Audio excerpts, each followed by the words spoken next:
Goeiemôre en welkom by 'n Sondagoggend byeenkoms. Ek is Stanley en terwyl ons vir almal wag om so lekker lewendig in te skakel, deel hierdie byeenkoms na u Facebook tydlyn toe sowel as u WhatsApp status. Prys die naam van die Here. 'n vlek met son en onder die vlok van slapermy.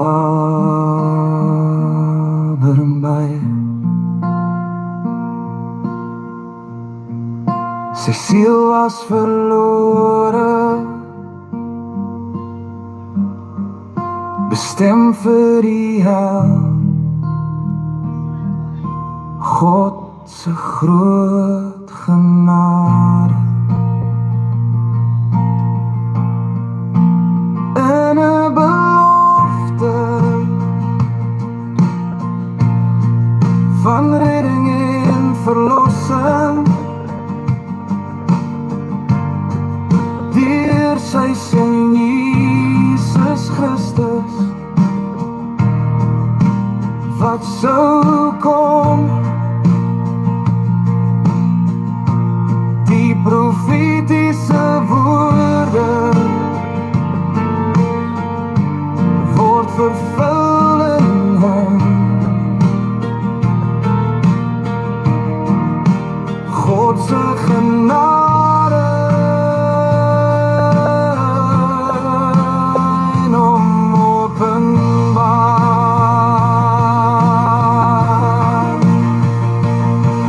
Dat die siel nie meer hoef te sterf nie, maar loskom van die duiwel.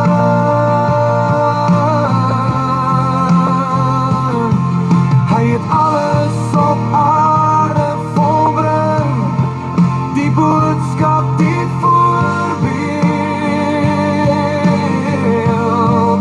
in nederigheid kom doen, sodat hy sy plek in die hemel kan droom. Genade, vergifnis, die sleutel is geneem. Uit die hand van die duiwel, wat die mens wou vashou.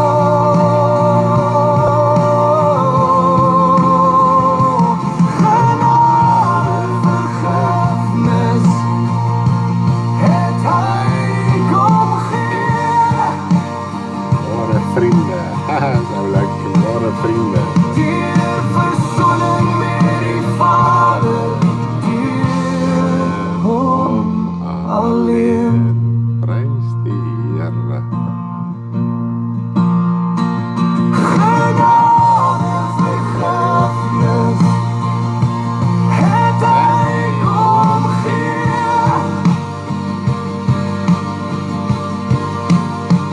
Deur verzoening met die Vader, deur hom alleen. Goeiemôre en hartlik welkom by vanoggend se byeenkoms. Prys die naam van die Here vir sy genade, sy barmhartigheid en sy vergifnis, né? En ons kan slegs vergifnis deur ons Here Jesus Christus ontvang. Daar's nie 'n werk wat ons kan doen, 'n wettiese instelling wat ons kan volbring om vergifnis te ontvang nie. Ek dink ons besef nie die krag van vergifnis nie. En omdat ons as kinders van die Here oor die algemeen nie meer die krag van vergifnis besef nie, is daar soveel dinge wat in die Christelike kerk ingeslyp het om net ons as mens beter te laat voel. En vergifnis, die krag daarvan, die waarde daarvan, is om ons los te maak van die werke van die duiwel. En ons klik ook nie dit nie. As jy losgemaak is van die werke van die duiwel, beteken dit jy gaan hemel toe. As daar nie genade en vergifnis is nie, is daar nie toegang tot God se koninkryk nie. Die woord is so mooi. Johannes die Doper het die pad van die Here Jesus Christus kom reguit maak. En wat was die primêre doel van sy bediening? Wat moes hy kom verkondig het? Wat was die doel? So met ander woorde, dit wat hy kon verkondig, het hierdie pad oopgemaak. En toe die Here Jesus Christus gekom het, het hy voortgegaan op daai selfde pad. Nou net in die Ou Testament was daar nie vergifnis nie. Die woord van die Here sê die Ou Testament was gegee om hulle in bewaring te hou, om geduldig oor hulle te wees. Hulle was onder 'n tugmeester gewees. Die wet was 'n tugmeester. Maar elke persoon wat in die Ou Testament gesterf het, is doderyk toe, is hel toe. Dit is Dawid, Abraham, Isak, Jakob, almal, behalwe Isak, behalwe Elia en Henog wat direk hemel toe is en Moses ook. Die res is almal doderyk toe. Want daar was nie vergifnis nie. En ons wil eintlik die hele saak van vergifnis ontduik deur nie ons self ons sonde te kom bely en onsself te bekeer voor die Here nie. Nou Johannes die Doper, die pad wat hy kom reguit maak het, kom ons lees net so 2 skrifte ter inleiding van ons boodskap vanoggend, en dit vind ons in Lukas. Lukas 1 vers 76 tot vers 78. Lukas 1 vers 76 tot 78. En jy kindjie sal 'n profeet van die Allerhoogste genoem word, want jy sal voor die aangesig van die Here uitgaan om sy weer reg te maak, om kennis van saligheid aan sy volk te gee in vergifnis van hulle sondes, deur die innige barmhartigheid van onsse God, waarmee die opgaande lig uit die hoogte ons besoek het. Ons besef nie die krag van vergifnis nie. Sonder vergifnis is daar nie toegang tot God se koninkryk nie. Dit is waar die hele evangelie begin het, was om die kennis van die saligheid aan ons te gee deur vergifnis van sondes. Nou lees ons ook in Markus 1 van vers 1 tot 4, ons het hierdie week die dooples gedoen, hoe dit plaasgevind het. Die Johannes die Doper begin optree het en sy bediening het begin, en hy die woord begin verkondig, het mense besef, hulle is in 'n sondige toestand. Wat het hulle toe gedoen? Het hulle net na Johannes die Doper toe gaan en sê, doop my? Nee. Die wat na Johannes die Doper toe gegaan het, dis die Fariseërs en die Sadduseërs, die klomp skynheilige ouens, né? En hulle wou net gedoop word, omdat hulle gehoor het, daar's 'n wraak op pad. En Johannes die Doper het geweier om hulle te doop, want hulle wou net gedoop word. Hulle wou nie hulle self bekeer nie. Nou wanneer jy lees in Markus 1, vers 4 en 5, kom ons lees net gou daar, net so herinnering, ons het nou die doop bediening gehad die laaste 2 weke, en ek gaan nou gou met u verder praat. Markus 1 vers 4 en 5, Johannes het gekom en was besig om in die woestyn te doop, en die doop van die bekering tot vergifnis van sondes te verkondig. En die hele Joodse land en die inwoners van Jerusalem het uitgegaan na hom toe, en almal is deur hom gedoop in die Jordaanrivier met belydenis van hulle sondes. So hoe vind bekering plaas? Hoe kry jy vergifnis? Deur jou sondes te bely, jou te bekeer. Hoe vind bekering plaas? Jy herken jou fout, jy herken dat jy droog gemaak het in jou verlede, jy herken jy's 'n sondaar, jy herken jy's op die verkeerde pad, jy kom uit met jou saak, jy kom uit met daai duister werke waarin jy geleef het. Jy bring dit aan die lig, jy bely dit teenoor die Vader. En dan kry jy eers vergifnis. En soos wat mense hulle self bekeer het, met ander woorde, hy het gehoor, gesien, hierdie mense is besig om hulle sondes te bely. Wat gebeur? Toe kon hy hulle doop, simbolies dat hulle sondes afgewas kan word. Goed, nou ons het die doop die week wat verby is gedoen, en wat so goddelik is, en wat so wonderlik is, en wat so amazing is. Ons het gister met 'n jong man gedeel, ek het die voorreg gehad om met 'n jong man te deel, Zander, nou Nana wat julle ook hier op die groep sien, Antoinette, Nana, Mouton, dit is haar kleinseun, en hulle het gister bietjie by ons kom kuier, en lekker kom gesels, en ek kon saam met die jong man gebid het, en hy het net hier gesit, en huil, en huil, en huil. So, as dit die wil van die Here is, in ons lewe, 10:00 vanoggend, gaan ons hier in die see, hier by die lagoon, hier by ons doop.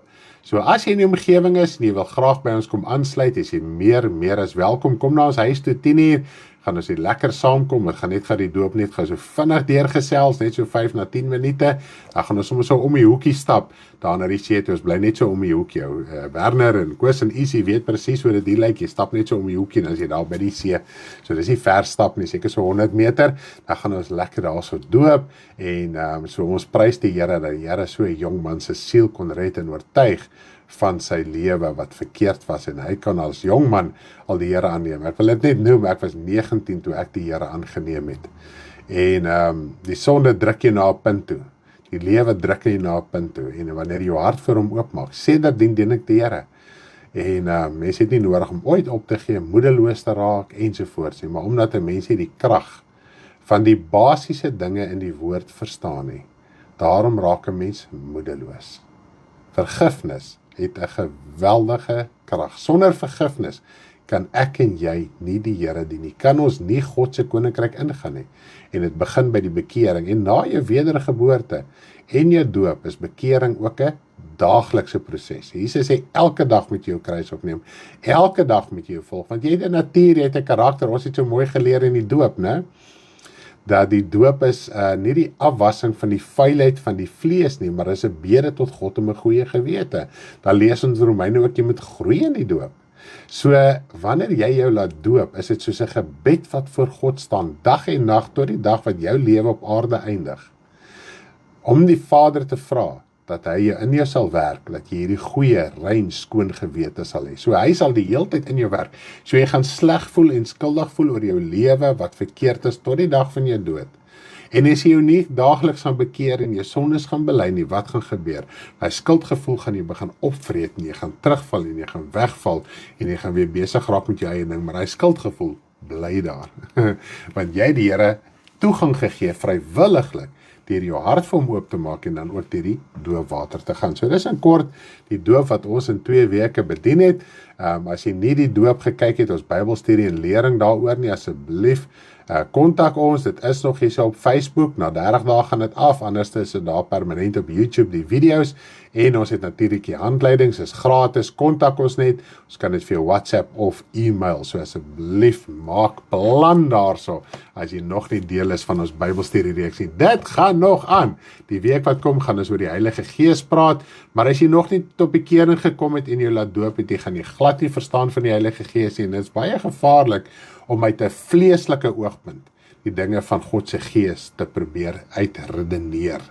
Goed, so mens moet by 'n punt begin, wedergeboorte, doop, sodat jy kan verstaan werklik waaroor gaan die Heilige Gees werklik waar. Anders kan 'n mens lelike uitlatings maak, soos wat die Christelike kerk wel doen, wat weier om die werkinge van die Heilige Gees te aanvaar en aan te neem, maak hulle lasterlike uitlatings, hulle beïnvloed mense, en so distansieer mense hulle wel van die Heilige Gees. Hierdie week begin ons met die vervulling van die Pasga. Ag, sorry poppies. Ons is nog nie eens by die Heilige Gees op nie. Sorry, die vervulling van die Pasga. Dit is net so amazing. Dit vat alles saam. Jy gaan so verstom staan om te sien dat die vervulling van die Pasga gaan, die geestelikheid daarvan, die waarde daarvan, die skatte daarvan, lê in baie meer as net een sin. Maar as jy daai een sin sien, dan verstaan jy waar gaan die alles. Nou ja, vanoggend gaan ons vir Kitty bid. Kitty was opgeneem in die hospitaal Vrydag. Ja. Hy is ontslaan met medikasie, maar sy is nog baie de mekaar. Lisel het ons laat weet, so ons gaan vanoggend vir haar ook bid. En enigiemand wat siek is, my vrou is ook nie lekker nie, ek is ook nie lekker nie, maar ons gaan aan, daar is daarom beterskap, ons gaan voort.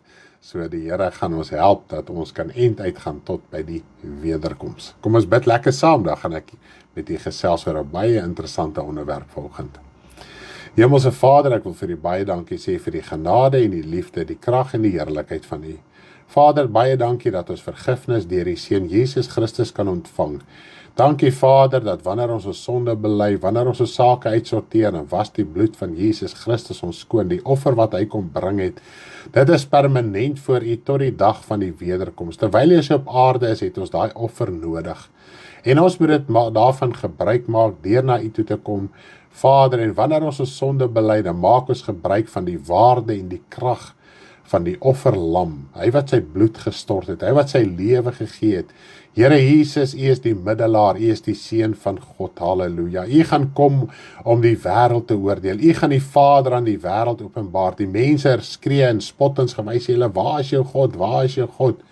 Vader, daar gaan 'n dag kom wat God die Vader geopenbaar gaan word. En daai dag gaan alles in vlamme uitslaan, dit gaan ontplof, dit gaan 'n dag, soos die woord sê, dit gaan 'n dag van weergawe wees, dit gaan 'n dag van smarte en pyn wees vir die persoon wat sy saak nie reggemaak het nie. Nie net vir 'n oomblik nie, vir ewig en altyd, maar vir hulle wat se sake reg is, hulle wat voor die aangesig van U is, Vader, hulle gaan die heerlikheid van U ingaan vir ewig en altyd. Vader, wanneer ek so dit bid, dan voel dit vir my die hemel so 'n realiteit. Dit voel so 'n werklikheid, dit is so 'n heerlikheid wanneer 'n mens voor U is. En dit is die voordeel van gebed, dis die voordeel wanneer 'n mens tyd met U spandeer. Mens kry daai diep gewortelde wete, dat daar is werklik waar 'n koninkryk van lig, en daar is duisternis, en ons wil nie in daai duisternis wees, vir ewig en altyd nie. Vader, ek wil vra dat U my sal help in hierdie diens, dat ek die woord van U kan oordra, op 'n waardige wyse in gees en waarheid. Vader, ons bid vandag vir Kitty. Ons wil vra dat U haar sal genees en gesond maak, terwyl sy, Here my God, opgeneem was in die hospitaal, en sy het hierdie medikasie gekry. Wil ons vra dat dit wat in haar liggaam verkeerd gegaan het, totaal sal herstel, dat dit kan alles uitloop tot op 'n getuienis van U, Vader. Ons wil vra, Here, dat waar Lizelia moet bystaan, en almal in haar huis moet bystaan, Vader, wil ek vra dat U hulle ook die nodige wysheid en die insig sal gee, om by haar te wees, en geduldig te wees, en liefdevol ook teenoor haar te wees, Vader. Ons sê vir U baie dankie, vir ander wat siek is vanoggend, vir ander wat in pyn is, ons dink aan Mary, Vader, ons wil vra dat U die genesingswerk wat U al reeds in Mary se liggaam begin, dat dit sal voleindig, Vader, en dat dit so volkome sal wees, in Jesus se naam. Vader, ons dink aan Shamaine vanoggend, wat nog op herstelpad is, met die ongeluk wat sy laas jaar gehad het, dit was 'n geweldige saak gewees, Vader. Ons wil vra dat U haar liggaam ten volle sal genees, in Jesus se naam. Here my God, en wanneer een van die kinders iets deurgaan, dit raak soveel mense, daar's soveel dinge wat aangeraak word, en dis die groot saak, Vader, voordat daar iets gebeur met U van U kinders, en dis wat U sê, daar sal nie 'n haar van ons hoof val, as U nie daarvan bewus is nie. En Here, dit spreek baie meer as net 'n haar wat van die hoof val. Dit beïnvloed soveel dinge rondom 'n mens, en U is bewus daarvan, en U weet wat U doen, en U weet hoekom U dinge doen, U weet waarom dinge gebeur, en waarom U kinders deur sekere dinge lei. En ek wil vra, Vader, dat U Shamaine sal oprig, en dit wat U wil bereik geestelik, in mense se lewe, rondom haar wat deur haar beïnvloed is, wat aan haar verbind is, dat U siele sal red, sal verander, en dat 'n geestelike krag en heerlikheid ook in hulle lewe geopenbaar kan word.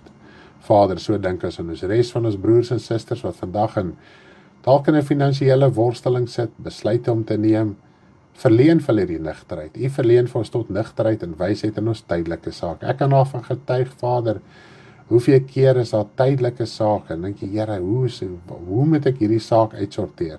Dan verleen U die wysheid. Vader, en ek wil vir U baie dankie sê daarvoor. Dankie, Vader, vir elkeen wat geestelik aanstaande bly. Te midde van ons uitdagings moet ons net geestelik staande bly.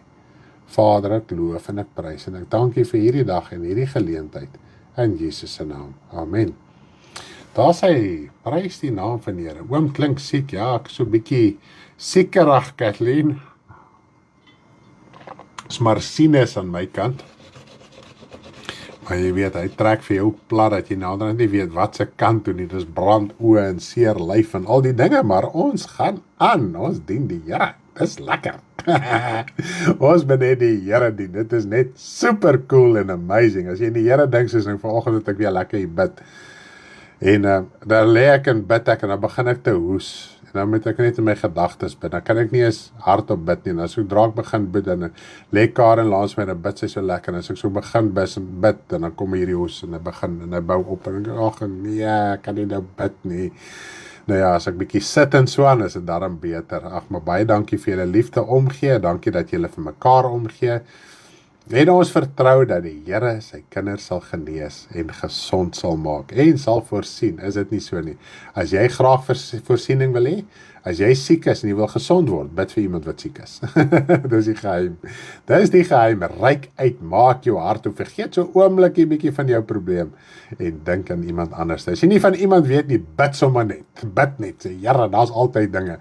Ons Ons bid vir Jolene ook, sy het ook sake in haar liggaam, uitdagings en daar's goeie nuus saam met die slegte nuus, so ons prys die Here vir die werk wat hy ook in haar lewe doen. Maar nietemin, ons gaan vanoggend 'n lekker onderwerp gesels. Gister het hierdie onderwerp net so in my hart gekom en dit was net vir my so lekker te gewees. En dit is een van daai onderwerpe,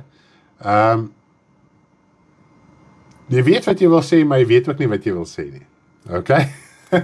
Want dit is so 'n heerlikheid, né? Dis eintlik net, as jy dit net kan ervaar, as jy dit net kan beleef, en val gister toe ek saam met hierdie jong man bid, saam met Sander bid, toe beleef jy weer daardie heerlikheid.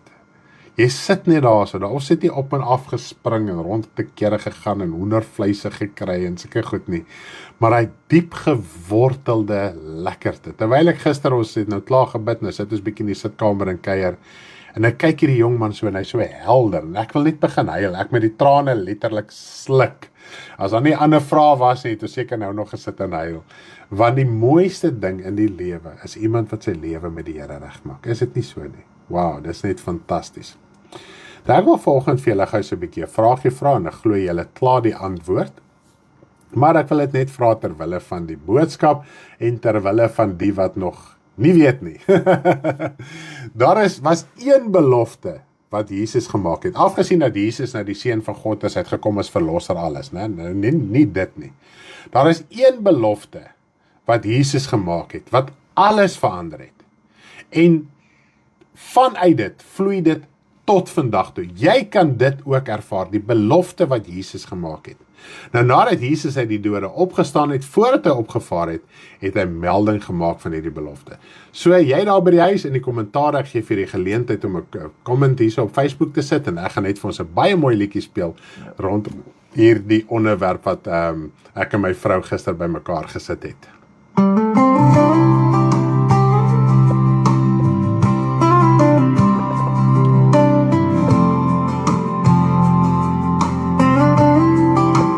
This is the promise for you and all those that will believe.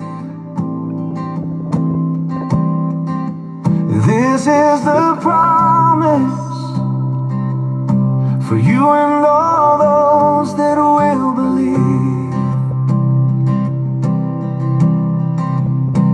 You will be baptized by the Holy Spirit, you and all those who will believe.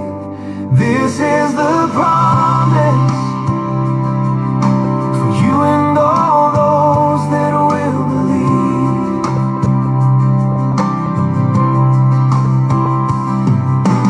Come to the Lord and repent, and you receive the promise. This is the promise for you and all those that will believe. This is the promise for you and all those that will believe. Wow, prys die Here. Die Here Jesus het 'n belofte gemaak. Dankie vir julle kommentaar. Ek sien Deborah het hare weggevat. Dis Deborah het hare weggevat het. Ag nee, is iemand. Ja, dis die belofte van die Heilige Gees. En kom ons praat vanoggend so 'n bietjie daaroor. En ek dink nie baie keer selfs met dit met die Heilige Gees. Die Heilige Gees word eintlik cheap gemaak. Dit word so goedkoop gemaak. En deur baie uitlatings en dinge wat gekoppel word aan die Heilige Gees. En ek dink ons moet vanoggend so 'n bietjie hier deurgaan en net perspektief kry en eintlik vrees kry teenoor God vir sy Heilige Gees. Want nou net, they will receive power when the Holy Spirit come upon them. Yes, denk die belofte dat hy altyd by ons sal wees. Prys die naam van die Here. En hoe sal hy by ons wees? Hoe sal hy by ons wees? Dit is die groot saak. Dis hierdie een belofte wat die Here Jesus gemaak het. Nou die Heilige Gees is so kosbaar. Het jy al ooit daaraan gedink, né? Die Heilige Gees het saam met Jesus in die doderyk ingegaan. nie is die Vader hieraan gegaan nie, die Heilige Gees en Jesus hieraan gegaan. En jou hart is duister, jou hart is vol sonde en ongeregtigheid. En die Heilige Gees is bereid om in jou lewe te werk, sodat jy gered kan word. Is dit nie amazing nie? Dis die krag van God se Heilige Gees. Ons moet dit so waardeer. Ek dink ons waardeer dit nie genoeg nie.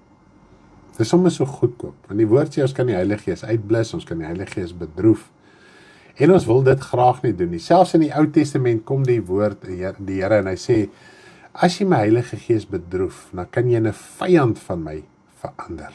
En ons wil nie dit doen nie. Is dit so? Ons wil nie daardeur gaan nie. Nou kom ek lees gou die een vers vir jou. Die belofte van die Vader. Wow, dis net so mooi. Volg net so 'n mooi herinnering aan ons as kinders van die Here. Hierdie een belofte wat alles kom verander het. As gevolg daarvan is daar soveel, het alles van daar af uitgevloei. Jy kan nie die ewige lewe hê sonder daardie belofte nie. Jy kan nie vergifnis verkry sonder die belofte nie. Prys die naam van die Here. Lukas 24 vers 49, kom ons lees lekker saam daar. Lukas 24 vers 49. En kyk, ek stuur die belofte van my Vader op julle. Maar julle moet in die stad Jerusalem bly, totdat julle toegerus is met krag uit die hoogte. Wow! En net so terloops, Jerusalem is 'n voorbeeld van 'n woestyn. Nou Openbaring 12 praat hy van hierdie vrou wat in die woestyn is, né, die manlike kind en die vrou. En hulle moes in Jerusalem wag, in die woestyn wag, om die vlerke van die arend te kry. Wat is die vlerke van die arend? Dis wanneer jy aangedoen word met die krag van God deur die Heilige Gees. Want God versterk ons en praat met ons en doen alles met ons deur Jesus Christus met die krag van die Heilige Gees. So sonder die Heilige Gees het jy nie innerlike krag nie. Sonder die Heilige Gees kan jy nie getuig van die evangelie in gees en waarheid nie. Ja, ek dink baie min aan die Heilige Gees, dink ook nie ek voorheen die magnitude daarvan verstaan nie.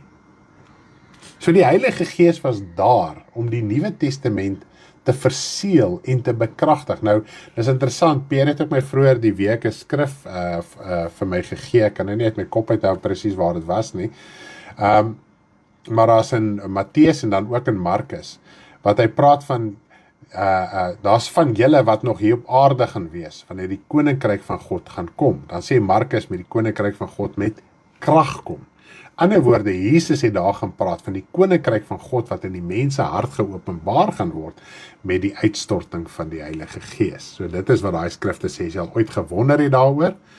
So dalk kan Pierre, as hy so 'n geleentheid het, dalk hy skrifte, as hy dit nou so uit sy kop kan onthou, hy sou vir ons op die kommentaare sit. So ja, dit is waar dit gaan oor daai twee spesifieke skrifte. Hy sê nie almal van julle sal sterf nie, van julle gaan nog in die lewe oorwees, wanneer die koninkryk van God gaan sien kom, en dit is met krag, die verwysende skrif is in Markus daarso. Nou ja, nou gaan ons gou kyk na die volgende gedeelte toe, en dit was toe Jesus 'n dag nadat hy opgestaan het uit die dode, hy is ook voordat hy opgevaar het na die hemel toe, het hy die volgende gedoen en gesê, en dit lees ons nou in Johannes 20 vers 22. Kom ons lees dalk net gou ek daar, so ek is dalk so 'n bietjie vinnig vir Pierre daar, maar glo hy gaan byhou. Johannes 20 vers 22. En nadat hy dit gesê het, blaas hy op hulle en sê vir hulle, ontvang die Heilige Gees. Ontvang die Heilige Gees. Wow, is dit nie amazing nie? Ontvang, hy het op hulle geblaas. En wat is daai blaas? As jy kyk na Genesis, né? 2 vers 7, dit is waar die Here vir Adam gemaak het. Adam, hulle spreek hom so mooi uiteindelik. Ons sê net Adam. Is eintlik Adam, is 'n baie mooi woord eintlik. Maar nietemin, en hy het in hulle siel ingeblaas. En dit is hierdie wat Jesus hier kom doen het. Hy die asem van lewe. Wat is die asem van lewe wat in Adam se siel ingeblaas was? Is die Gees van God. Dis die Gees van God wat in Adam ingeblaas geblaas is.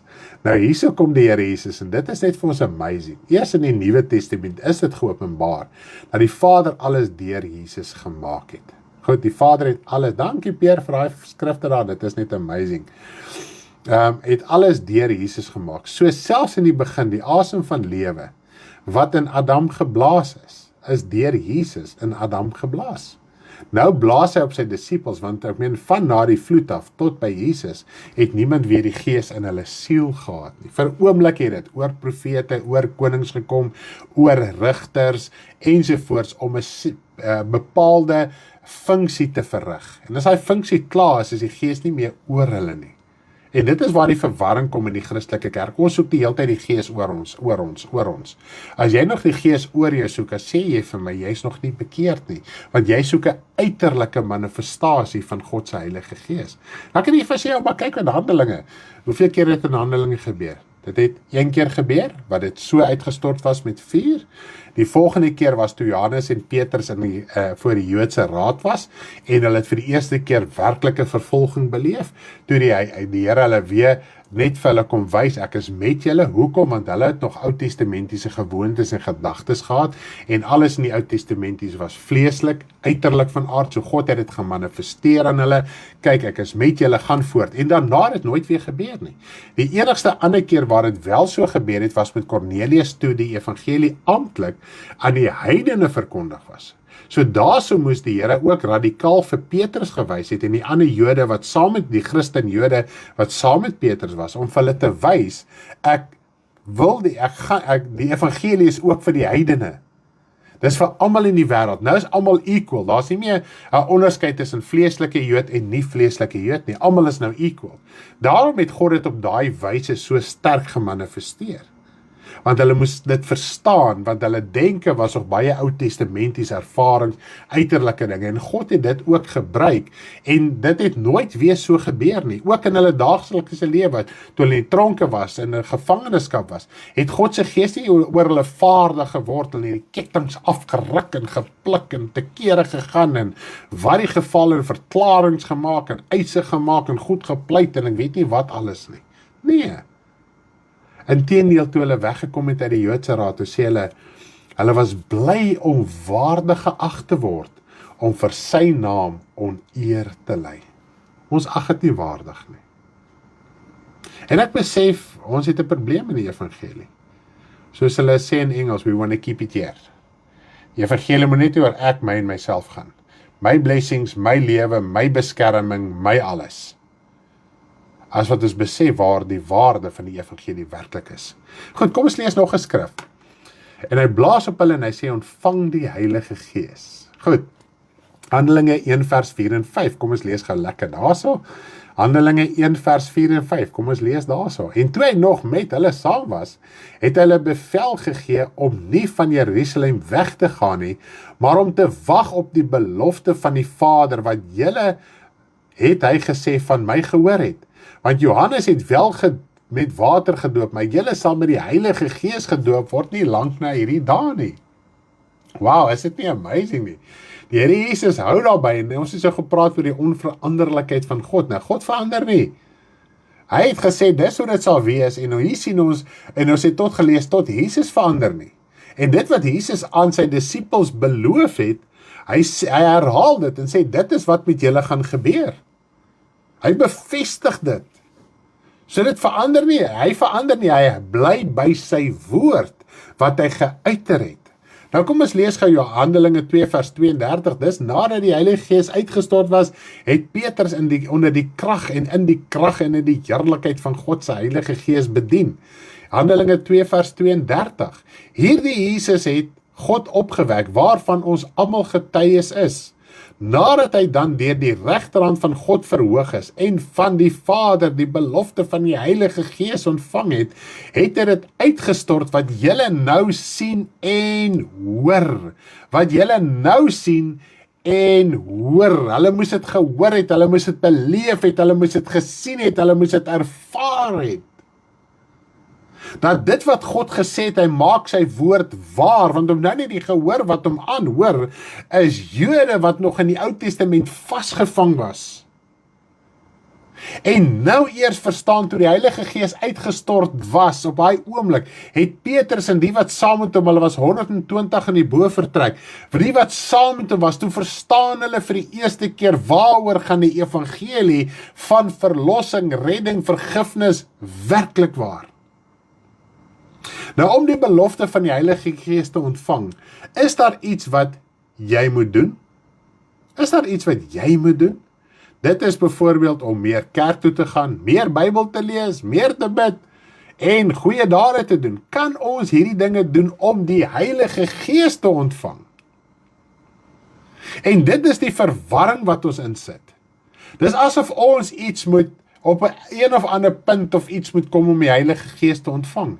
En ek gaan nou vir julle lees, hoe ontvang jy die Heilige Gees? Kom ons lees en ek gaan terug na Lukas 24 toe, maar hierdie keer gaan ek lees vanaf vers 46 af tot vers 49, sodat ons 'n bietjie konteks gaan kry en verstaan waaroor dit gaan. Lukas 24 vanaf vers 46 tot 49 hierdie keer. Goed. En hy sê vir hulle, so is dit geskrywe, en so moet die Christus ly en op die 3de dag uit die dode opstaan. Dit is nou nadat Jesus opgestaan uit die dode en het aan sy disippels verskyn. En bekering, nou, dit is nou Jesus wat hier praat en aan hulle baie dinge vertel. En bekering, hier kom ons weer terug by die hele saak, en bekering en vergifnis van sondes in sy naam verkondig word aan al die nasies, nie net seker is nie, van Jerusalem af en verder. En julle is getuies van hierdie dinge. Kyk, ek stuur die belofte van my Vader op julle. So wanneer ontvang jy die Heilige Gees? Dan het hulle mis 10 dae in Jerusalem gaan wag het. Hulle het nie geweet hulle gaan 10 dae wag nie. Na die 10de dag kon hulle gesê het, okay, ons het 10 dae gewag. Die Here het net gesê, gaan wag. So elke dag en as jy wag vir iets, wat jy nie weet waarvoor jy wag nie, dan sleep die tyd. Is dit nie so nie? Dan voel elke minuut soos 'n uur en 'n uur voel soos 'n dag. So hulle was eendragtig saam, wanneer ons verder in Handelinge 1 lees, hulle was eendragtig saam. Hulle het nie gaan rondloop en besig geraak met die wêreld en die wêreldse dinge en ding, ag, hierdie waggery is nou stom nonsens en kom ons gaan doen nou dinge en die en daai ding nie. Hulle was gehoorsaam aan die opdrag wat Jesus vir hulle gegee het. Gaan wag vir daardie belofte. En hulle was so in 'n afwagting vir daardie belofte. Nou wat hulle presies gebid het en wat die detail was vir hy 10 dae, weet ons nie. Maar ek kan net myself indink, as jy 10 dae jouself moet afsonder vir God, gaan jy tot 'n besef kom van baie dinge in jou lewe en jy gaan dit deurpraat met die Vader. Sonde, ongeregtigheid. Dis moontlik dat hulle almal kon gedink het, okay, ons moet ons sake uitsorteer, want dan net toe Jesus mos nou gesterf en opgestaan het uit die dode, op 'n stadium het hulle weer gaan visvang. Petrus gesê, ag, kom ons gaan vang weer vis. Dis asof hulle teruggesak het, en dis hoekom, as jy selfs in Lukas 24 gaan lees, hy verkwalik hulle, hy sê, hoe kon julle hierdie dinge nie geglo het, hoe verstaan julle nie hierdie dinge nie? Maar hulle kon nie, want hulle het tog nie die Heilige Gees gehad. So wanneer jy jou bekeer, en dis wat ons moet verkondig aan al die nasies, bekering en vergifnis van sondes. En dit is die mooi gedeelte, Johannes die Doper kom en hy maak die pad oop. En hy preek hierdie bekering en vergifnis van sondes. Wat kom deur belydenis van sondes, en hy begin hierdie pad oop te maak. En nou leer ons hierso, daai basis, daai fondasie wat geskep is, die pad wat oopgemaak is, deur die bediening van Johannes die Doper, moet nou voortgesit word in Jesus Christus se naam. So dit wat Johannes gedoen het, is nie apart en is verby en is klaar en it's done with nie, want dit is hoe dit verstaan word baie keer. Maar wanneer ons die skrif in konteks lees, en dan nie, daar is nie net 1 of 2 of 3 skrifte in die Bybel nie. In die Nuwe Testament is daar ongeveer 9000 verse. In die hele Bybel is daar 32.000 verse ongeveer. So wanneer jy 1, 2 of 3 verse ken en jy bou 'n teologie rondom dit, moet jy weet, pas dit in by al die ander duisende verse wat wel ook in die woord opgeteken is. Nou wanneer ons kyk na bekering en vergifnis van sondes in die naam van Jesus Christus, is dit waar dit begin het by Johannes die Doper. Nou kan ons teruggaan na Johannes die Doper toe en ons kan begin verstaan, hoe kan ek my bekeer? Hoe kan ek my lewe uitsorteer om hierdie belofte van die Heilige Gees te kan ontvang? En wanneer ontvang jy daardie belofte? Jy as kind van die Here nou, jy as persoon wat voor my sit, dalk het jy jouself nog nooit bekeer nie, of dalk het jy jouself al bekeer en is klaar gedoop, maar jy verwag nog een of ander belofte, jy verwag nog 'n doping van die Heilige Gees, want dis hoe dit gepreek word. Daar word tot gepreek, as jy nie in sekere gawes en bedieninge funksioneer nie, het jy nog nie die doop ontvang nie, dis die grootste leuen wat bestaan. Die dag van jou bekering, want jy kan nie tot bekering kom, die oomblik as jy jou hart oopmaak, en dan net die Heilige Gees bevestig dit wat Jesus kom leer het, niks buite dit nie. Nou wat het Jesus kom leer? Ons moet bekering en vergewing van sondes in sy naam verkondig, en hoe vind dit plaas? Deur sondebelydenis. Ons het die skrif vroeër gelees in hierdie boodskap in Markus 1 vanaf vers 4 en 5. Hulle het hulle sondes bely, dis hoe hulle bewys het, 'n bewys gelewer het van hulle bekering, en dit het glad nie verander nie. Dis hoe dit moet wees. Nou die Heilige Gees getuig daarvan. Nou as jy optree volgens dit wat God ons beveel het, dan bevestig die Heilige Gees jou optrede, jou hart wat jy oopgeskeer het, van die woord sê hy woon in die hoogte, maar hy woon ook by die gebrokene van hart en die verbruiselende van gees. Ja, as jy verbruiseld is, as jy gebroken is, as jy afhanklik is, vandag soos 'n klein kind, as jy uitroep en jy sê, Here my God, ek is afhanklik van U, hier is my sondige natuur, my toestand, ek ken dit voor die aangesig van U, en jy is voor sy aangesig in afhanklikheid. As jy nog nooit tot bekering gekom het nie, dan kom die Vader en hy besny jou hart, hy neem met die ou lewe van sonde, hy sny die vooruit van sonde en ongeregtigheid weg, hy sny dit af, en op daai oomblik ontvang jy die Heilige Gees, want jy kan nie weergebore word sonder die Heilige Gees nie, dis onmoontlik, en daar is net een Heilige Gees, en in die een Heilige Gees is al die gawes en die hele vrug van die Heilige Gees, so op een oomblik ontvang jy die belofte, en ons dink net aan Heilige Gees, ons dink aan ervaring, ons dink byvoorbeeld aan tale praat, aan profetiese woord, aan genesings, ons dink daaraan, maar besef ons die realiteit van die Heilige Gees wat jy ontvang het, jy moet oortuig word van sonde, en jy moet oortuig word van oordeel en die geregtigheid van God in Christus Jesus, jy moet oortuig word daarvan. Johannes 16 vers 8 is duidelik daaroor, dis die funksie van die Heilige Gees, en as jy nie oortuig is van jou sonde nie, dan kan jy dit nie van harte bely en uitsorteer nie. Ek kan vir jou sê, bely het gesteel, Here ek het gesteel, amen. As jy oortuig, ek kan jy nie oortuig nie. Ek kan vir jou sê, dit is wel sonde, maar die oortuiging lê by jou, wanneer jy jou hart oopmaak, wanneer God se Gees in jou lewe werke, en jy is oortuig dat dit wat jy doen is verkeerd, en jy voel sleg daaroor. Jy voel skaam oor wat jy gedoen het. Dan kan jy dit in nederigheid voor die Vader kom bely. Jy kan jou bekeer, en op die oomblik van daai bekering van jou, as jou hart besny word, daai oomblik ontvang jy die Heilige Gees, en as jy klaar daar was, dis daai dag wanneer jy die doping van die Heilige Gees ontvang het, die belofte, en in daai belofte is vergifnis, en sonder vergifnis is dan nie redding nie, so die Heilige Gees het bevestig dit wat jy gedoen het, jou hart wat jy oopgeskeer het en gebreek het, party het net uitgeroep en gehuil, en geween en besef hulle lewens in 'n toestand, en God het hulle daai hartsbesnydenis kom gee, prys die naam van die Here, en jy die Heilige Gees ontvang, op daardie oomblik, en in die Heilige Gees is vergifnis, daar's verlossing, die gawes is daar, die bedieninge is daar, die vrug van God se Gees is in jou lewe op daai oomblik geopenbaar. Dis hoekom jy daai heerlikheid ervaar het, daai las wat afgeval het, want dis die juk van Jesus Christus, dis die las van Jesus Christus, hy's lig, hy's nie swaar nie. His yoke is easy and his burden is light. Die Here Jesus sê ons moet van hom leer, hy sagmoedig en nederig van hart. En dis hoe jy self verneder. Soos kind van die Here, as jy nog wag vir 'n dooping van die Heilige Gees, jy gaan baie lank wag, want jy het dit klaar gekry. Maar omdat baie keer ons so geïndoktrineerd is met soveel leringe, omdat ons nie ervaar nie, omdat ons nie voel nie, omdat ons nie beleef nie, voel ons daar moet nog iets gebeur. Ons voel baie keer die Here het met jou gepraat, jy voel dalk jy het 'n roeping, dis dalk al vir jou geprofeteer, dis dalk al vir jou gesê, jy voel dit dalk in jou hart. En dan dink jy gaan eendag wakker word en hierdie roeping gaan en waa, en ek is gedoop in die Heilige Gees en ek gaan hierdie ervaring hê en ek gaan op die wolke loop en al hierdie tipe van goed. Dis 'n totale illusie. Die werklikheid is gehoorsaamheid. Gehoorsaam kan nie gekoppel word aan gevoel en ervaring nie.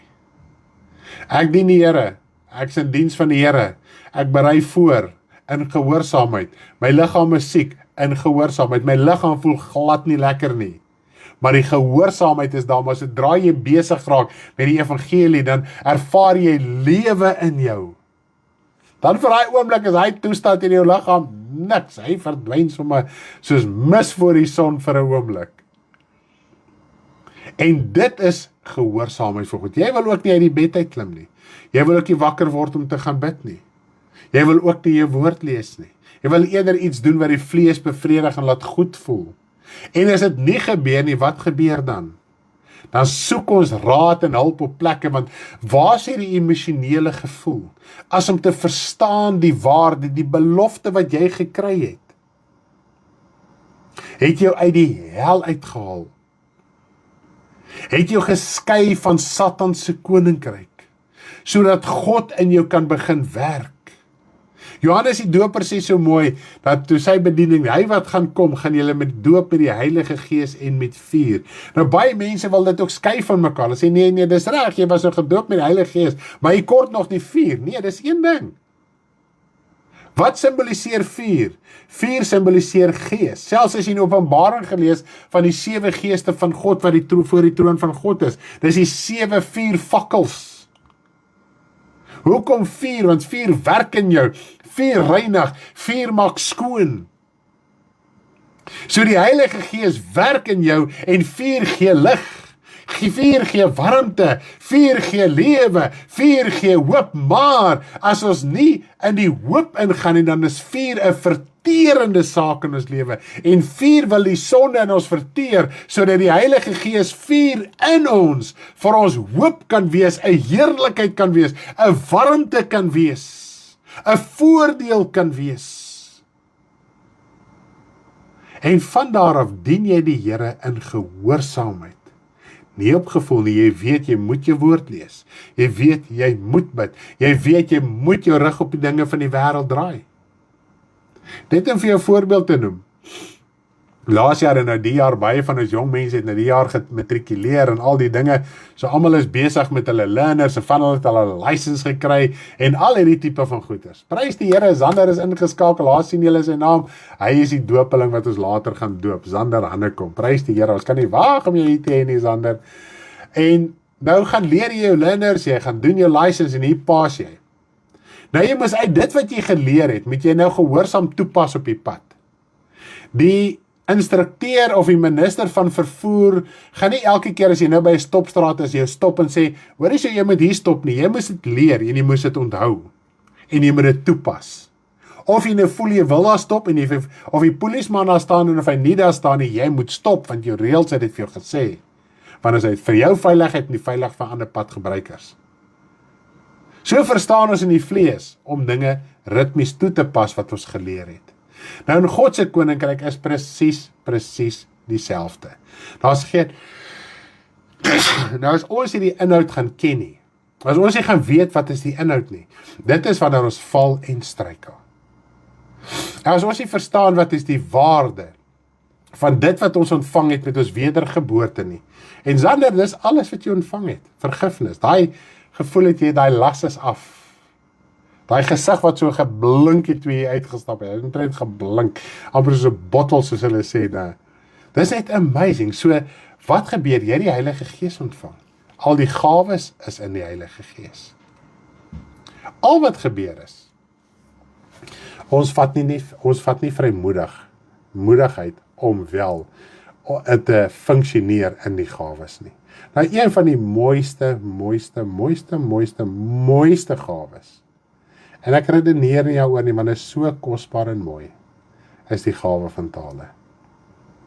Ons kan nou redeneer, ons kan skrifte gaan opsoek, en predikers se preke gaan soek, wat sê, ja, maar kyk hier, en kyk daar, ek weet wat sê die woord. En net om het gou vir u te noem, in 1 Korintiërs 14, jong, dit is die skrif wat almal aanhaal en lees, en ek lees dit ook, wanneer ek wel volledig oor tale bedien, gaan dit maar oor 1 Korintiërs 14. 1 Korintiërs 14 gaan uitsluitlik daaroor, oor die gawes, en hoe dit beoefen moet word binne gemeenteverband. Ok? Want hy sluit af, hy sê in die gemeente, en gedurig praat hy van in die gemeente. So die konteks van 1 Korintiërs 14 gaan oor gawes wat beoefen moet word binne gemeenteverband. Nie by jou huis, nie in jou privaatheid nie, alhoewel hy daarna verwys. Maar wanneer jy in die gemeente kom, is dit beter om te profeteer dat almal jou kan verstaan. Nou, profeteer is ook die bediening van die woord. Dit gaan nie net oor profesie wat ek vir jou sê, so sê die Here, môre gaan so en so met jou gebeur, of pas op daarvoor, moenie daai besluit maak nie. Goed? Profeteer gaan nie net daaroor nie, want ons moet een ding verstaan, in die Bybelse tyd, toe Korintiërs ook nog geskryf was, en die gemeente het bestaan, het hulle baie gesteun op openbarings van God. Hoekom? Want hulle het nie 'n Bybel gehad nie. So nou het hulle probleme gehad, hulle het kwelpunte gehad, hulle het situasies gehad, en dan het hulle nog net die Ou Testament as verwysingsraamwerk gehad, dan moes hulle by God gehoor het, hoe moet ons dit verstaan? En so die Here dinge geopenbaar deur profetiese woord of drome of gesigte, wat die geval mag wees, hoe om hulle lewe in te rig, nie net of hulle te sê, môre gaan so met jou gebeur, en môre gaan jy R1 miljoen kry, en oormôre gaan dit met jou gebeur, ensovoorts nie. Dit het vir hulle gegaan, die profetiese woord het gegaan oor hoe hulle lewe moet inrig, en hoe hulle die woord moet verstaan. So al klaar dit sê vir ons iets baie meer oor profesie as dit wat in die kerk gepreek word, hoe profesie funksioneer. Goed. Nou ook 'n ander faset van profesie is wel ook die prediking van die woord, want die gees van profesie is die getuienis van Jesus Christus. So as ek van die evangelie van Jesus Christus verkondig, dan staan ek ook in die bediening van die profeet, so ek profeteer eintlik ook vir julle as ek die gesonde woord van die Here aanhaal. Goed. So nou praat hy hier van tale en profesie, en hierdie twee gawes, wat soveel moeilikheid in Christelike kerk veroorsaak, tot vandag toe nog. En daarom behandel hy en hy sonder hierdie twee gawes uit, want in gemeenteverband kan hierdie 'n geweldige verwarring skep. En dit is waarom hy self sê op die einde, een moet profeteer, een moet 'n lied sing, een moet dit doen, alles gebeur in orde. So ek kan nie terwyl iemand profeteer sommer hier 'n lied begin sing, en as die ou lied sing, dan begin ek sommer uit te bars in tale, en ek bid sommer vir daai ou daar in die banke, en dis een groot verwarring nie. Dis wat hy sê, een doen dit, almal is saam, almal se hart is daar, almal se gedagtes is daar. Goed, dit is klaar.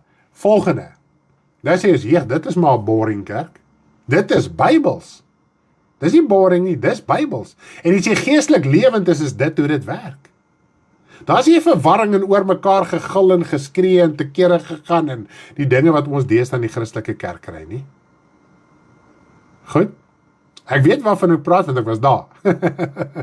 Maar, dan mag geprofeteer word, dan mag vir siekes gebid word, as ons sing ons lekker saam, ensovoorts. Goed, maar as ons nou saam sing almal saam. En as ons klaar gesing het ons klaar gesing. Dan kan ons voortgaan met die volgende, dit wat moet gebeur, een lewende getuienis, of wat die geval ook al mag wees. So dit wat hy vir ons sê, rondom tale en profesie gaan oor gemeenteverband, maar dan sê hy vir ons, baie mooi, in vers 4 van 1 Korintiërs 14, hy wat in 'n taal spreek, stig homself. Goed, so as jy gestig na die gemeente toe kan gaan jy weer ander kan stig binne in die gemeente. En dit is net vir my so mooi hoe hulle gefunksioneer het, hoewel dit nie meer in ons dag en tyd presies so kan funksioneer nie, maar dit leer vir ons iets. Selfs in 'n konferensie as ons saamkom en ons sit so lekker en gesels en kuier, dit was 'n tipiese vroeë kerk. Jy almal sit en gesels en praat en getuig oor die woord en gee mekaar 'n geleentheid, dan stig en bou ons mekaar. Jy getuig, jy praat, ons stem saam, een vra raad, daai ene gee antwoord, daai ene gee antwoord. Ons kom tot 'n slotsom en so kry ons oorwinning. Dis amazing. Dis hoe dit funksioneer en moet funksioneer. Maar as jy nou tale praat, selfs in jou werkplek, jy praat tale by jou huis. Jy kom by die werksplek, jy kry nugterheid, jy kry verstand, hoe om jou lewe in te rig. Dalk is daar iemand wat in 'n oomblik iets nodig het, dan kan daai tale wat jy gepraat het, 'n uitleg wees deur die wysheid wat jy toon teenoor iemand se vraag. Selfs insig in jou tydelike saak. As ek vat, hoeveel keer het ek na 'n werkssituasie toe gegaan, selfs toe ek my eie besigheid gehad het as grafiese ontwerper. Dan weet ek nie om daai ding te ontwerp nie, dan praat ek tale. Sê, Here, help my. Waaroor die Heilige Gees alles bid, weet ek nie. Ek vind ook nie uit nie. En dan sal ek volgende oomblik net helderheid van verstand kry. Dis wat ek kan doen. Ek vat dit en ek vat dit en ek vat dit. Wow, daar werk het. Die Bybelskool het ek op dieselfde prinsip geskryf. Dis hoe ek my bediening, my preke voorberei. Ek sit en tale praat. Nou kom die verstaanbare Afrikaanse woorde uit terwyl ek met u praat. Delfel, ek sit nou hier so 'n uur in tale praat. U gaan met my spot. Dis wat die woord sê. As die sondaar inkom, gaan hy sê julle is kranksinnig, en dis wat gebeur in die Christelike kerk. Die Christelike kerk veroorsaak hulle eie pak slaan. En enigiets wat ons buite die woord in gemeenteverband of enigstens in ons lewe toepas, word nie deur God goedgekeur nie. En as jy voel jy het 'n salwing en jy doen iets teenstrydig met God se Heilige Gees, dis nie God se Heilige Gees nie, want hy sal nie iets bevestig teenstrydig met sy woord nie, want die Heilige Gees getuig slegs van die woord. Dis die belofte wat ons gekry het. Ons moet verstaan wat omsluit dit alles? Wat behels hierdie belofte? So, as ons enige iets doen, en jy is in 'n kerk, en hier word net die pastoor, of wie ook al die leier, of wat dit ook al mag wees, die Here sê as men nie tale sing en praat, dis so onbybels, ek kry almal goosebumps en ervarings en val om, en ek weet nie wat so goed alles, en die geraas raak net al hoe erger. Dis die gees van die antichrist wat op daai oomblik funksioneer in daai kerk. Want is onskriftuurlik om so te funksioneer. Een praat tale, een lê dit uit. En as daar nie 'n uitlegger is nie, moet die ou wat tale praat stil bly, of hy moet dit self ook kan uitlê. En dit is vir my baie interessant. Daar's 'n verskil tussen om iets te vertaal en om iets uit te lê. En dit moet ons verstaan rondom tale praat. Net gou so vinnige lering oor tale praat. Net gou so vinnig. As ek Engels en Afrikaans verstaan, en daar's byvoorbeeld 'n Afrikaanse ou wat nie Engels verstaan nie, die ou praat Engels, dan tolk ek die Engels, so ek verstaan presies wat hy sê, woord vir woord in Engels, ek tolk dit na die persoon toe wat Afrikaans verstaan. Dis tolk, dis nie uitleg nie, dis tolk. Dis hoekom hy sê, ons moet tale uitlê. Wat is uitlê? Dis 'n profetiese openbaring. Dis 'n verduideliking. Goed, nou as iemand tale praat, ek verstaan nie die woorde wat ek sê nie. Ek verstaan ook nie die woorde wat daai persoon sê nie. So ek het 'n profetiese openbaring nodig om dit wat hy te sê uit te lê, nie te tolk nie. Daar's 'n groot verskil. En dis waar die verwarring hier inkom. OK? So as ek nie 'n profetiese openbaring kry oor die tale wat ek praat nie, sal ek dit nie kan uitlê nie. Dis soos in skool byvoorbeeld, jy leer daai gedig, ek het nooit daai gedigte verstaan nie. Nou moet die juffrou jou nou mooi verduidelik, sy lees dit in Afrikaans, ek hoor die woorde in Afrikaans, ek lees al die woorde, ek verstaan elke woord, sit en staan en lê en boom en alles, ek verstaan dit. Maar hoe hulle dit by mekaar sit, verstaan ek nie hoe dit werk nie. Nou moet die juffrou nou vir jy sê, okay, dis nou die simboliek en dis wat dit beteken, dis om dit wat jy verstaan uit te lê. Goed. Nou kom dit by tale praat, en dit is bietjie anders, maar dit is dieselfde beginsel. Ek verstaan nie die woorde nie, ek het 'n profetiese openbaring nodig van God, om te sê, dit is wat hierdie persoon in tale gepraat het. Goed, ek dink as ons daai beginsel ook kan reg hê, dan kan ons ook ophou wonder oor tale praat, want jy gaan nooit die woorde verstaan, wat ek sê nie. Ek verstaan nie eens my eie woorde nie, so ek kry 'n profetiese openbaring. Maak dit vir julle sin? Ek sê, maak soveel sin, sien ek hier sê, wow, dit maak sin, amen, my mens maak sommer opgewonde. Sien jy hoe mooi is die gawe van tale? So nou kan jy lekker by jou huis bid, waar ek al privaat is, as ek en my vrou hier in die huis is, en ons loop hier rond, en ons is besig met dinge, jy praat tale, dan was jy bietjie die skool goed, dan loop jy daar, en dan praat jy tale, en dan op 'n oomblik, en dan praat jy nie weer tale nie, en daai tale praat is 'n opbouing en stigting vir jou. So dat wanneer ons voor mense kom, dan kan ek verstaanbare woorde van stigting met hulle deel. Prys die naam van die Here. So moenie tale verwaarloos nie. Dis super amazing. Voordat jy werk toe gaan, as jy 'n halfuur in daai kar sit, praat tale. As jy net traffic sit, in plaas van gefrustreerd te raak met die traffic, praat tale. Ek sê vir hy stres gaan sommer weg, glo my. Die begin veg hy eers teen jou, né? Hy worstel, hy raak kwaad, hierdie vlees wil nie, want hy wil nou omgekrap wees. Hy wil nou omgekrap wees en sê wat daai ou sê in die hoeter blaas en ek weet nie wat alles nie. Nee, praat tale en kry vrede in jou gemoed en kry kalmte in jou gemoed. Die Gees van die Here maak jou kalm.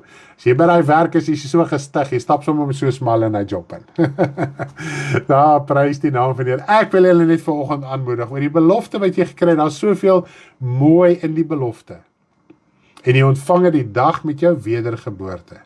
So as jy nog nie tale praat, as jy nog nie dinge uitleef nie, as jy nog nie gawes beoefen nie, vat die guts, vat die moed. Maak jou hart op, sê Vader, ek het dit ontvang.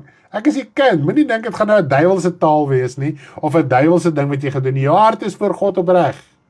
En as jy in die verkeerde rigting is, die Here sal jou lei, die Here sal jou leer. Dalk deur 'n bediening, dalk wat jy self in die woord lees. As jou hart voor God opreg is, en jy doen die ding verkeerd, as ek vat, hoeveel keer het ek die ding verkeerd gedoen?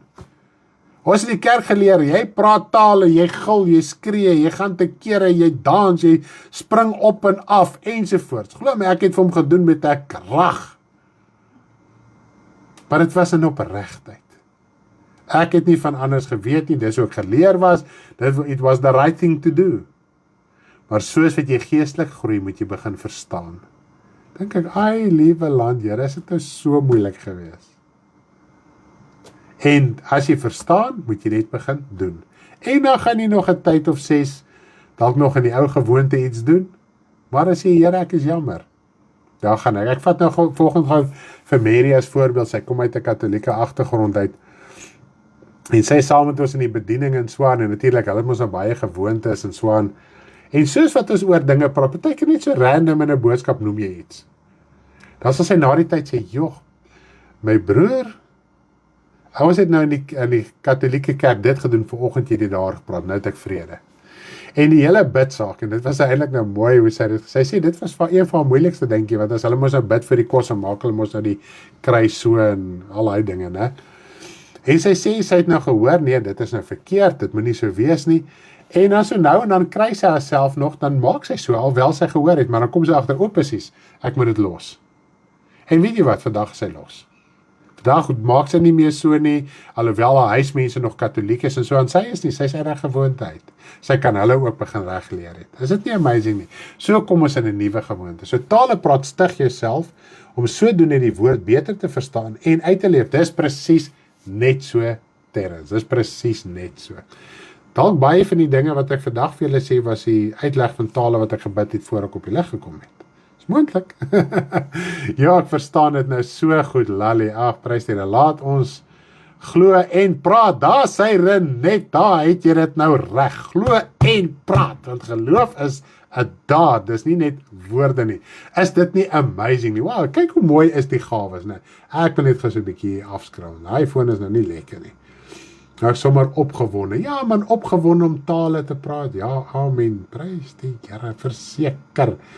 Prys die Here, ons is uit die hel uitgehaal. Al die mooi dinge, deur die belofte wat ons ontvang het van God se Heilige Gees.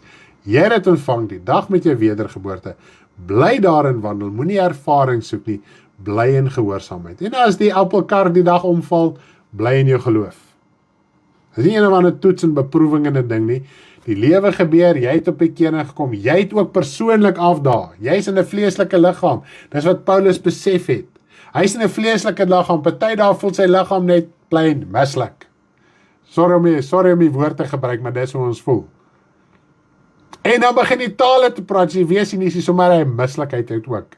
Dit het nou niks te doen met enigiemand buite jou huis en jou buurman en jou buurvrou en die werk, jy nou niks met hulle te doen. Hulle is bekeerd nie, party daar is hulle voel hulle goed en ander daar voel hulle nie goed nie. As jy in 'n werksplek is waar jy daarom nog Vrydag afsluit vir die naweek, Vrydag is dit hierdie heerlike tyd, woe, lekker weekend, dan voel almal te happy, Maandag voel almal so morbid. Dis nie die duiwel vir jou Maandag gewag het nie, dis hoe dit is, hierdie wêreld is die mag van die bose. So as ons hierdie dinge kan verstaan en jy is kind van die Here, jy moet Maandag met 'n smile aanstap. En hoe gaan jy dit regkry? Praat daai tale, dat jy gestig kan word, dat jy sommer as 'n lig in daai werksplek kan instap en in daai besigheid of waar ook al jy besig is. Maar ons is so lief vir julle. Ons hou julle op hoogte van ons doopdiens. Ons gaan so 10 uur by mekaar kom. We hebben net eers bietjie lekker gesels en hoor of alles nog reg is en so aan. En dan gaan ons sommer so weer die draaistap see toe om gedoop te word. Ons gaan dit lewendig uitsaai. Wallies, my skoonsie sê, pa, het jy so lekker zoom lens op daai kamera van jou, want hy is hy hou nie van die koue water nie. Sê ek, ja, daar is 'n funksie, ek noem hom Wallies. So as ek hom druk en dan sien ek hier kom die kamera saam. So Wallies, as die wil van die Here is, gaan hy weer ons kameraman vandag wees. En Babetjie gaan vir die eerste keer 'n doop sien, klein Dewan, nee, so ja, ons kan nie wag om so lekker saam te kuier nie, en ons sien uit, as jy hier so naby is, jy wil gou kom inloer, maar dis nie so 'n paar minute, en as jy klaar, dan kan jy voortgaan met die dag. Mag jy ryklik geseënd wees, en ek sluit af met ons liedjie, wat ons in die begin, The Promise, waar ons oor praat, 'n Engelse liedjie, wat ons geskryf het, en gister by mekaar gesit het, so ja, mag jy 'n heerlike dag hê, ons sluit af met hierdie liedjie.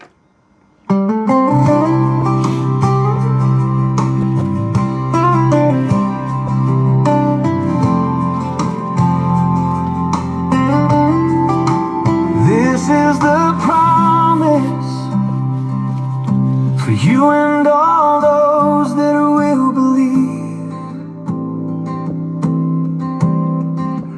This is the promise for you and all those that will believe. You will be baptized by the Holy Spirit, you and all those who will believe. This is the promise for you and all those that will believe.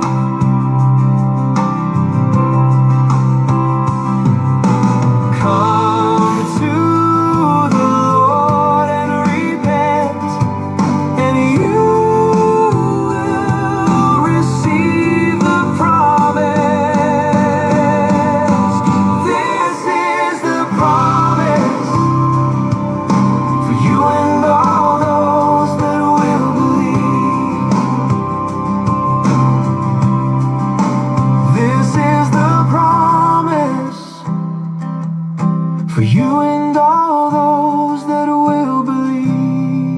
Papa, lekker dag hê.